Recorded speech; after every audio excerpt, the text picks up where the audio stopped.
Hola, buenos días compañeros, maestra. Nuestro equipo va a presentar el tema de cloroplastos. El equipo está conformado por Jenny, Jan, María, Alexa y yo, Paola.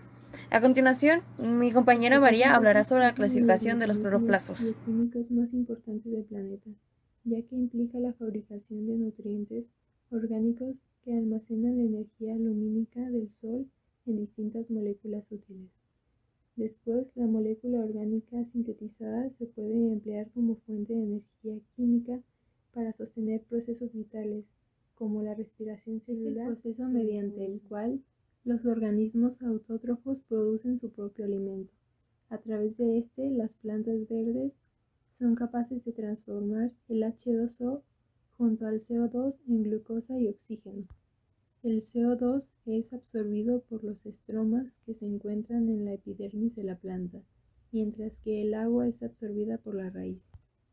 Los factores elementales para que la fotosíntesis se realice son los siguientes: la luz solar, el dióxido de carbono, agua y clorofila, el pigmento que transforma la energía luminosa en energía química. El cloroplasto es el organelo celular fundamental para que se realice la fotosíntesis, pues en él está contenida la clorofila y es la unidad estructural. La fotosíntesis consta de dos fases: la fase luminosa, cuando la clorofila y los tilacoides capturan la energía luminosa del sol y la convierten en energía química almacenada en moléculas de ATP y NADPH, y como producto final se desprende oxígeno. Y la fase oscura es cuando se utiliza la energía química de las moléculas portadoras para realizar la síntesis de glucosa.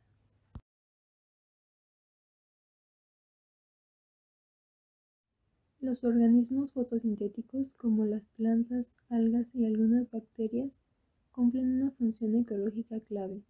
Introducen la energía química y el carbono fijo en los ecosistemas, mediante el uso de la luz para sintetizar azúcares. Dado que producen su propio alimento, es decir, fijan su propio carbono con la energía de la luz.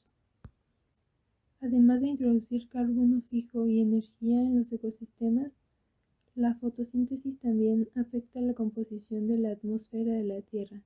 La mayoría de los organismos fotosintéticos producen oxígeno molecular O2 como subproducto. Los organismos fotosintéticos también retiran grandes cantidades de dióxido de carbono de la atmósfera y utilizan los átomos de carbono para crear moléculas orgánicas. Si las plantas y las algas no absorbieran en la Tierra ni aspiraran continuamente el dióxido de carbono, el gas se acumularía en la atmósfera. Para comprender la función de los cromoplastos, en primer lugar debemos tener clara la estructura de la célula vegetal. Dentro de las células eucariontes, es decir, aquellas que tienen un núcleo definido, existen dos tipos de célula, animal y vegetal. Si bien en general son bastante similares, la célula vegetal cuenta con algunas estructuras que no se presentan en la célula animal. Por ejemplo, la presencia de la pared celular, esta estructura relativamente rígida que rodea a todas las células. Además, la célula vegetal cuenta con grandes vacuolas. En esto se almacena agua y minerales. Por último, en la célula vegetal existe un tipo de organelo que en la célula animal no se observa. Se trata de los plastos. Son los que tienen organizaciones internas de membrana. Existen principalmente dos tipos, los cromoplastos y los cloroplastos. Los cromoplastos son orgánulos pertenecientes a las células vegetales de las plantas Angiosperma y Gimnosperma, cuya función se basa en el almacenamiento de pigmentos clorofílicos, verdes o carotenoides, rojos o naranjas, que proporcionan color a las raíces, hojas, flores y frutos. Los cromoplastos provienen de plastos. Estos tienen la capacidad tanto para sintetizar como almacenar diferentes sustancias que otorgan pigmentos a una planta. Es por esto que el término cromoplasto puede asociarse ocasionalmente aplastos los que tengan cromoplastos cumplen diversas funciones. Entre ellas, promueven múltiples procesos biosintéticos que desarrollan las plantas. Participan en la formación de N-trifosfato, sintetizan y almacenan diferentes pigmentos que otorgan color a las raíces, hojas, flores y frutos de las plantas y generan colores intensos característicos de las plantas, por medio del cual los insectos son atraídos y así poder llevar a cabo el proceso de polinización. Dependiendo del pigmento que sintetizan y almacenan, pueden ser rodoplastos, que sintetizan y almacenan pigmento rojo, o cloroplasto, que sintetiza y almacena clorofila, responsable del color verde de las plantas. Por otra parte, según su estructura se puede clasificar en 4.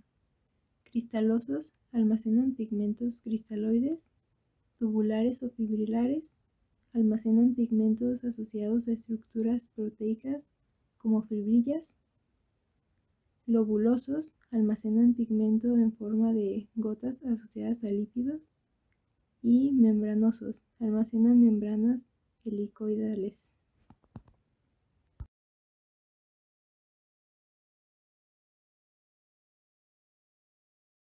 Les voy a hablar sobre los cloroplastos, la sede de fotosíntesis. Bueno, la principal misión de los cloroplastos es la conversión de energía electromagnética de la luz en energía de enlaces químicos, gracias principalmente a la clorofila, la ATP sintasa y la ribosa bifosfato carboxilasa oxigenada, o sea, la rubisco. La fotosíntesis consta de 2 partes, una fase luminosa, en la que se transforma la energía luminosa en un gradiente de protones que se utilizará para la síntesis ATP y para la producción de NADP, y una fase oscura, en la que se produce la fijación del CO2 en forma de azúcares fosfatados con 3 átomos de carbono. Esta reacción es llevada a cabo por la rubisco. La primera fase de la fotosíntesis ocurre en la membrana del tilacoide y la segunda en el estroma. Y brevemente podemos describir la fotosíntesis con los siguientes pasos. A. El complejo del fotosistema 2 rompe 2 moléculas de agua produciendo una molécula de O2 y 4 protones. Esta reacción libera 4 electrones que al llegar, por una serie de pasos, hasta las clorofilas, localizadas en este complejo, que a su vez desplazan a otros electrones que habían sido previamente excitados por la luz y liberados desde el fotosistema 2. B.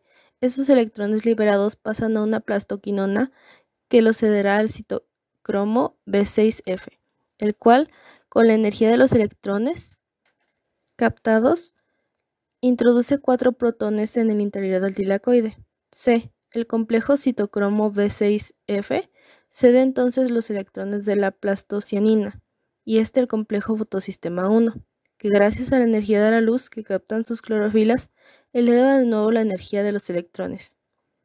Asociada a este complejo está la ferredoxina NADP+ reductasa, la cual convierte NADP+ en NADP, que queda en el estroma. Los protones incorporados en el interior del tilacoide y los del estroma forman un gradiente capaz de producir ATP gracias a la ATP sintasa, cuyo centro catalítico está orientado hacia el estroma. Tanto el NADP como el ATP serán utilizados en el ciclo de Calvin, que es una ruta metabólica en la que se fija el CO2 por la rubisco, la cual produce moléculas de fosfoglicerato a partir de ribosa 1,5-fosfato y de CO2. Me tocó presentarles el tema de transformación de la energía de la fotosíntesis. Como sabemos, las plantas, algas y algunas bacterias capturan la energía química del sol y la convierten en energía química a través de una serie de reacciones. Estos organismos producen carbohidratos a partir de componentes básicos, como el agua, el dióxido de carbono, que se obtienen del medio ambiente, y durante este proceso se libera oxígeno.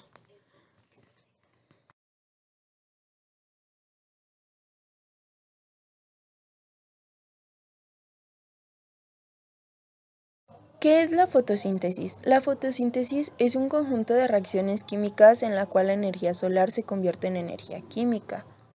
Esto ocurre mediante 2 procesos, fase oscura o también llamado ciclo de Calvin y energía lumínica. La energía lumínica activa el movimiento de electrones de las moléculas haciendo donación y aceptación de electrones. La primera molécula en la cual participa en la donación es el agua. El dióxido de carbono es el receptor final de los electrones.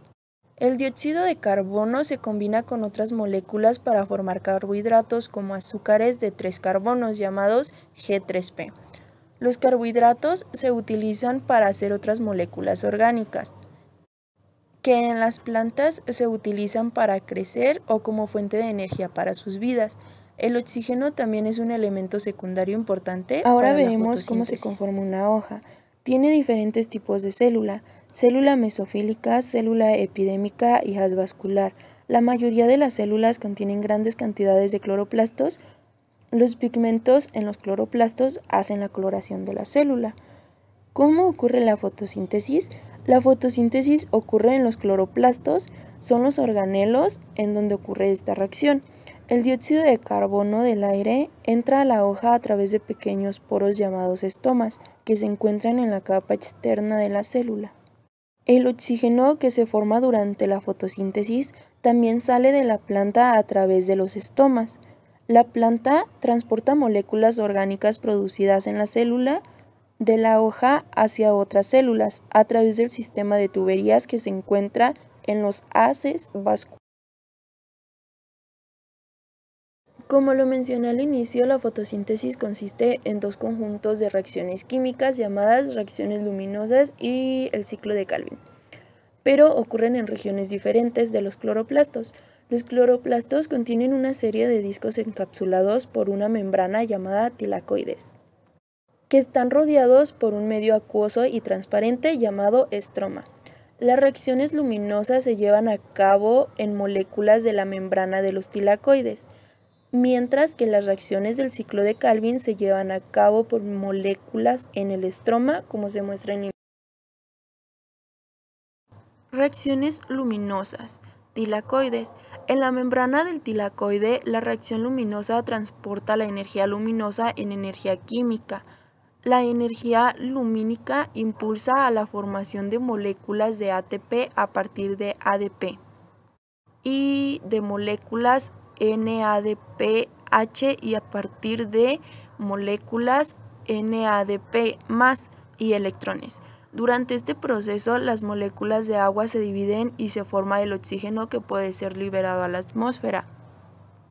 En cambio, el ciclo de Calvin, el estroma, como ya se lo había mencionado, las reacciones del ciclo de Calvin usan la energía química de ATP y NADPH para cambiar el dióxido de carbono del aire con moléculas orgánicas para formar nuevas moléculas como el azúcar G3P.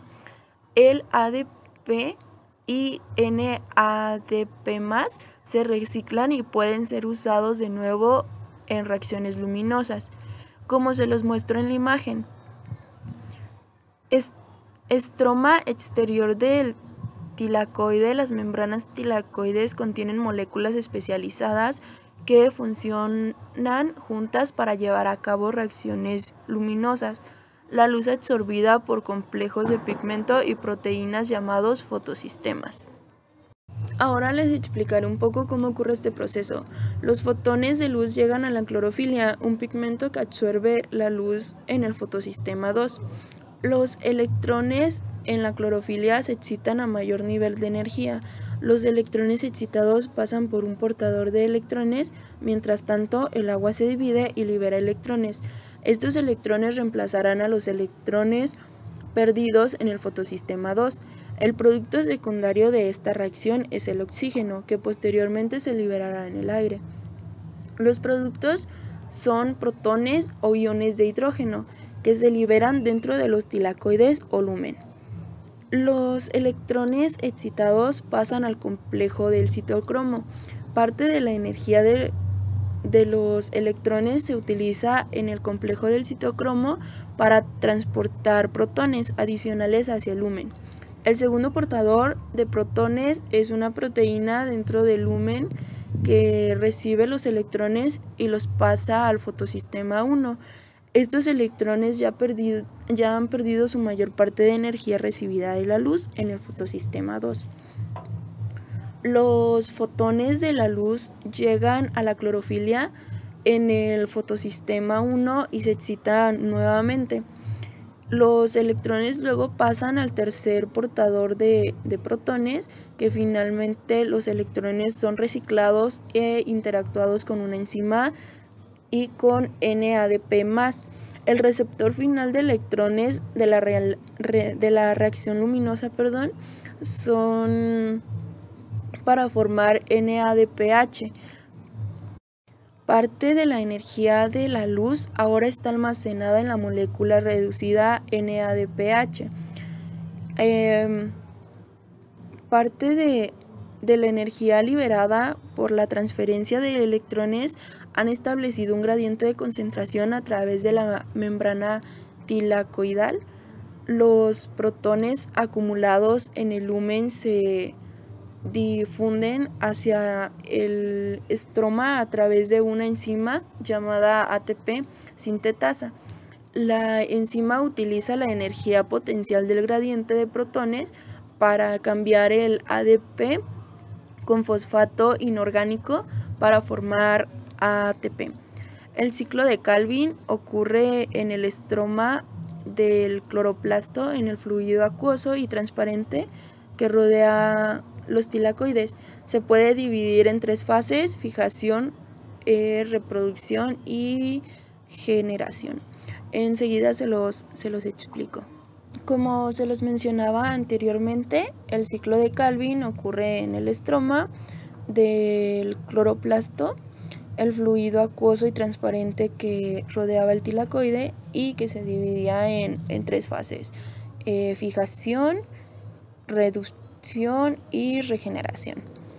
En la primera fase ocurre la fijación del carbono. 3 moléculas de carbono reaccionan con 3 moléculas de ribosafosfato para producir 6 unidades de una molécula de 3 carbonos llamada 3-PGA. La enzima ribosco cataliza la reacción. En la segunda fase, la molécula orgánica se produce, almacena la energía para tener el azúcar G3P, las cuales contienen más energía. Y finalmente la tercera, que es un conjunto de reacciones donde se utilizan las otras reacciones para generar 3 moléculas de RUBP. Como se muestra en la imagen, creo que es muy clara cómo se generan las reacciones y el resultado. En la imagen puede explicar lo mismo que yo les di en el contexto. Como un punto extra, el G3P, gliceraldehído 3-fosfato, se puede usar para generar muchas moléculas orgánicas como sacarosa y almidón. No sé si notaron, pero en la primer diapositiva les puse justamente esos carbohidratos que son como resultado sacarosa y almidón. De mi parte sería todo y seguiría mi otra compañera. En los eucariontes, los pigmentos o moléculas fotosintéticas que realizan la fotosíntesis están localizados en los tilacoides. Estos pigmentos son la clorofila A y la clorofila B, carotenoides y xantofilas, conocidos estos últimos como pigmentos antena. En algunos procariontes o bacterias, el fenómeno de la fotosíntesis se realiza en la membrana plasmática y los pigmentos que la realizan son las bacterioclorofila.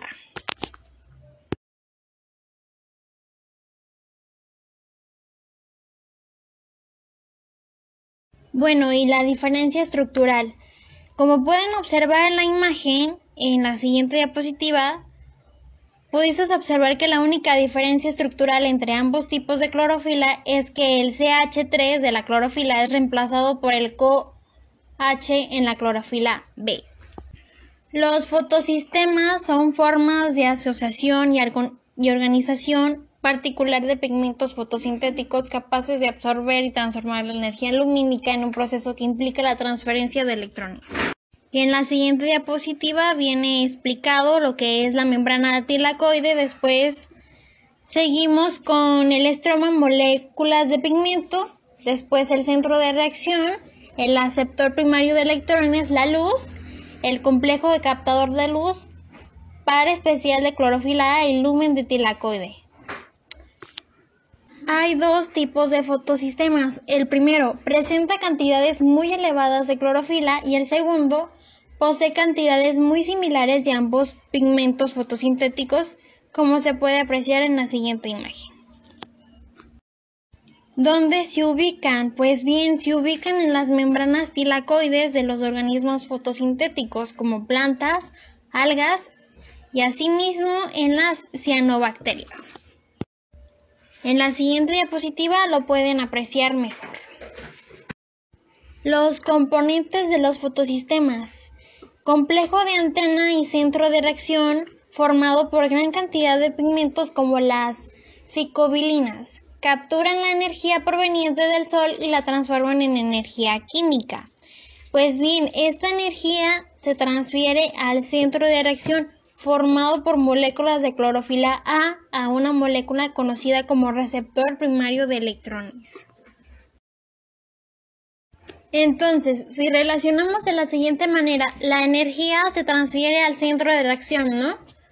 Esto quiere decir que cada vez que se activa una molécula de clorofila A, esta libera un electrón energizado que es luego absorbido por el receptor primario de electrones. En efecto, el receptor primario queda reducido.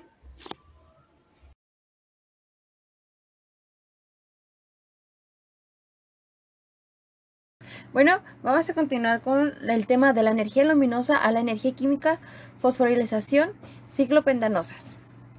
Una de las funciones principales de este ciclo es actuar como una fuente de pentanosas y de NADPH, también conocidas como vía catabólica de oxidación directa de la glucosa, que está formada por una serie de reacciones de transformación la glucosa triazosa, fosfato y CO2. Algunas de las reacciones y enzimas de este ciclo son comunes a la glucólisis. A continuación les mostraré una imagen sobre la realización de este ciclo. La mantención y la regeneración del sistema de GCH entre GCCG están ligados a la glucosa de 6-fosfato de deshidrogenasa, resultado de la activación de la vía de la pentanosas y también de la estimulación de metabolismo intrahidrogenasa. En el eritrocito, la fuente de NADPH deriva de la glucosa 6-fosfato de las primeras etapas de ciclos de oxidación de la vía de las pentanosas. Al realizar tratamiento con O2 entre O3 provocamos un estrés oxidativo que se lleva a cabo de la eliminación de los valores del NADPH. Esto provoca la activación del GCPDH y una parte de la glucosa 6-fosfato se dirige hacia la vía de las pentanosas, pero muy bien. La célula constituye el nivel de GCH y NADP. La G6PDH es inhibida. Como primera reacción de la conversión oxidada de la glucosa 6-fosfato en 6-fosfoglucanato con la formación de NADPH, la reacción siguiente es la oxidación de 6-fosfoglucanato mediante una enzima que requiere NADP con la reproducción de ribosa 5-fosfato y CO2.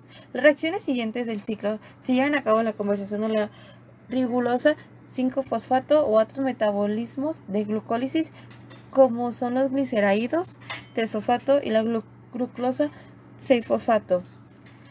Proveen la mayor parte del NADPH celular, que funciona como el reductor de la reacción de óxido de reducción. Desde el punto de vista energético, no se reduce ningún NADP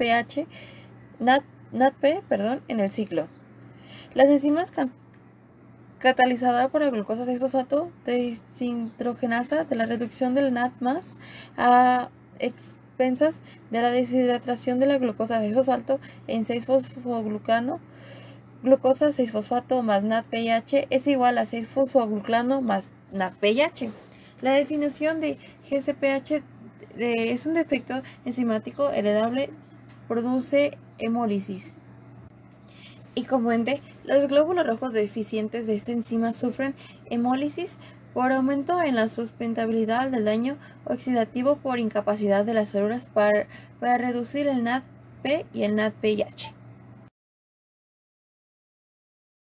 Explicaré el proceso de la estimulación de la clorofila, pero primero es necesario remarcar que las plantas terrestres presentan dos formas de clorofilas denominadas CHLA y CHLB.